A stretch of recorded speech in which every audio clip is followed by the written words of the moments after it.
Welcome to Rally Monte-Carlo, known for its treacherous icy roads. In this episode, I'm going to have to try and take this on in this brand new EA WRC league. Let's get into it. In our last episode, we did a qualifying round to decide would we be choosing our team or not, and unfortunately, it didn't do that well. So I've been stuck with being chosen, which isn't that bad, but I've been chosen to drive a Seat Cordoba, a car I have very little experience with. So this is completely alien to me. So it's going to be so much fun to try and learn this car and also try and fight for the championship. Let's see how Monte treats us. Let's go. Stage 1 was going up the famous Cull, arguably the most famous location in motorsport history. It was fairly uneventful, although when we got to the ice, things changed slightly. Lack of grip really made it quite a challenge, but other than a few light little bumps and one little overshoot. Oh no, okay. It's okay. Just a little spin. Nothing, no harm done.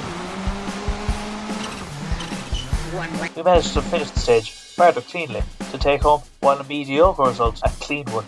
And in Monte, that's all that really matters. 57.8. Right, no, it wasn't. We definitely got a bit sloppy. I'd say definitely before the last maybe 2 kilometers. But other than that, I am honestly pretty proud how I got on. It'll be interesting to see how I did overall. Stage 2 would be the longest of the rally, being over 18 kilometers. This stage was treacherous as it started on ice compared to starting in tarmac on the previous stage. It would be relatively uneventful, similar to the previous stage, although we did have one serious overshoot ending us off the mount. Thankfully, reset button exists. 1 right short and 3 left. Tightens, don't cut, and 4 right. Oh, shit. Later on, we had a few spins coming down the mountain, particularly on some of the tricky icy haircuts. We managed to bring it home, have a respectful but once again mediocre time. I really need to start pushing for one chance at this rally win. On to stage 3 now, and for lack of any better word, it was a complete shit show. I couldn't even make it past the first corner. Look at this. 70. 2 left. Tightens. Yeah, no, that's just great, isn't it? 3 1 right. Oh my god, I hate Monty so much.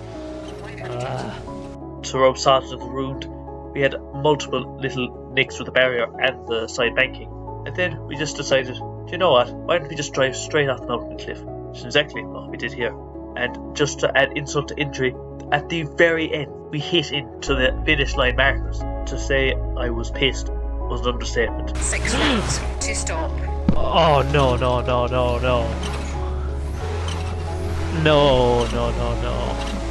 Oh, you're kidding. We radiator damage will.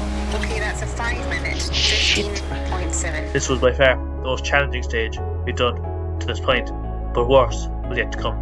We're now on to stage 4, which is after service meaning the car is in brand new condition. The start of the stage was completely tarmac and absolutely godsend. It was relatively clean with no major incidents. And once we got into the ice, once again, the same thing again. We managed to keep it nice and clean. I was really going for a much more calm approach, especially after the escapades of the previous stage. Things were about to go downhill, quite literally. Once we got to the downhill section of the stage, we had incidents here. 60, slight right.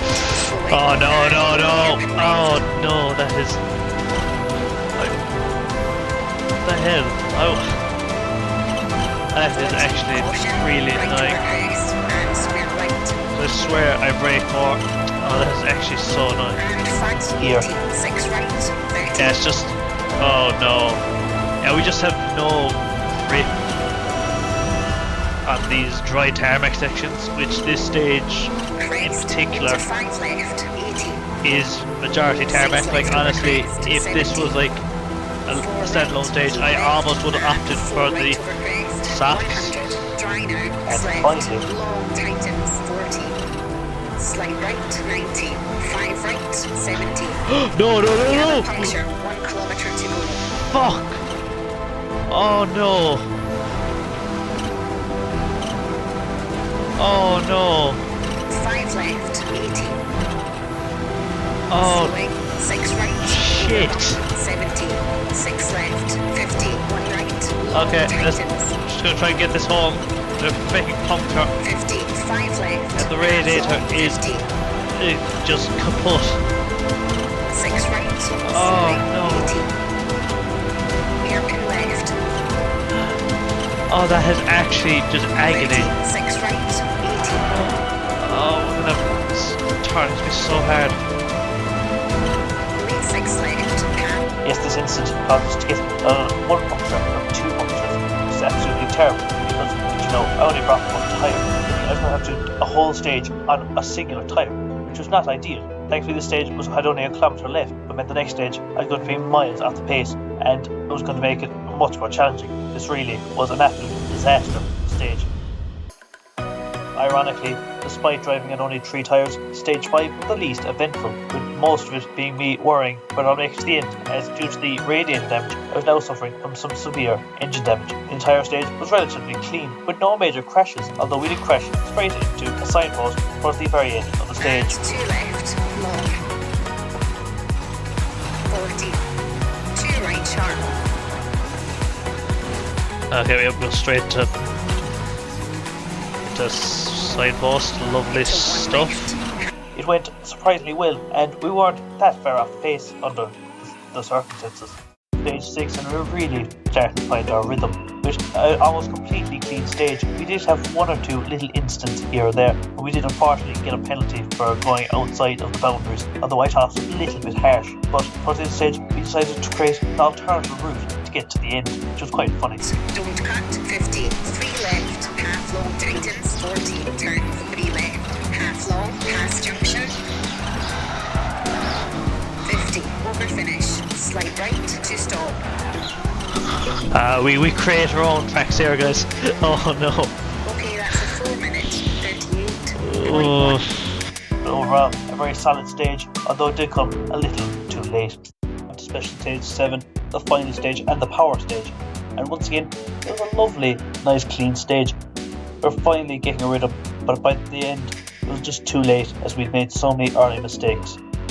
We had no major incidents, although we did go off the mountain at the same place we did a few stages ago, and made some Vietnam style flashbacks where we got that double puncture. But overall, it was a clean stage and a fun rally. Let's see how we did overall. Rally Monte-Carlo was a great lesson that taught me that flat out speed doesn't always win you the rally, but consistency does. In the end, we finished P12, a not too bad result when you look at how the weekend went for us. Overall, a disappointing result as we did not score any points, but I'm excited to move on to Rally Sweden, a rally that I absolutely hate. It's going to be so much fun to drive with you guys watching. Thanks so much. I hope you will join me for the next one. Goodbye.